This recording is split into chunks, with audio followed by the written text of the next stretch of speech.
सगळ्यांचाच निधीच्या बाबतीत सगळ्याच खासदारांचा किंवा जे आजपर्यंत पक्ष सोडून गेलेत त्यांचा सगळ्यांचाच निधी हा विषय येतो. यातून एक स्पष्ट होतं आहे, आज जरी त्या पक्षात सगळे असले तर त्यांनी सांगितलं आहे की निधी मिळत नाही. म्हणजे निधीसाठी विरोधी पक्षातल्या आमदारांची, खासदारांची किंवा कुठल्याही लोकप्रतिनिधीची, नगरसेवकापासून सगळ्याच सरपंचापासून सगळ्याच खासदारापर्यंत सगळ्यांचीच अडवणूक केली जाते आणि सत्ताधारी पक्षाकडनं त्यांना पक्ष बदलण्यासाठी एक प्रकारे निधीची अडवणूक करून ब्लॅकमेल केलं जातं, प्रवृत्त केलं जातं.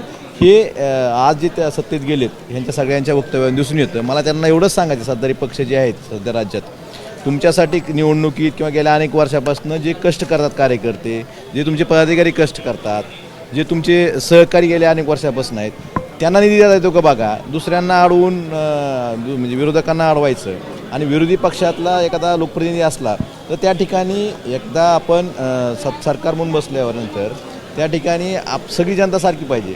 पण आपण बघतोय की वारंवार, साधं उदाहरण देतो, म्हणजे विरोधी पक्षातल्या लोकप्रतिनिधी निधी द्यायचं तर तो तर विषय आहेच, पण 19ला ज्या शेतकऱ्यांना कर्जमाफी दिली होती ते शेतकरी यांनी वगळलेत.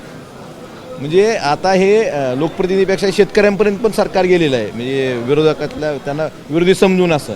त्यामुळे सरकारचं वागणं दुर्दैवी आहे. आपल्या कार्यकर्त्याला काय निधी न्याय देता येतो का, गेल्या अनेक वर्षापासून जे काम करतायत त्यांना न्याय देत होतो का, त्यांना निधी देता येतो का, हेही सरकारनं बघितलं पाहिजे असं मला वाटतं. आता तुम्ही सांगताय मात्र दुसरीकडे निधी वर्ग केलेला आहे मात्र त्यांनी खर्च केलेला नाही, असं देखील एक त्याचं उत्तर ते संबंधित स्वतःच देऊ शकतात.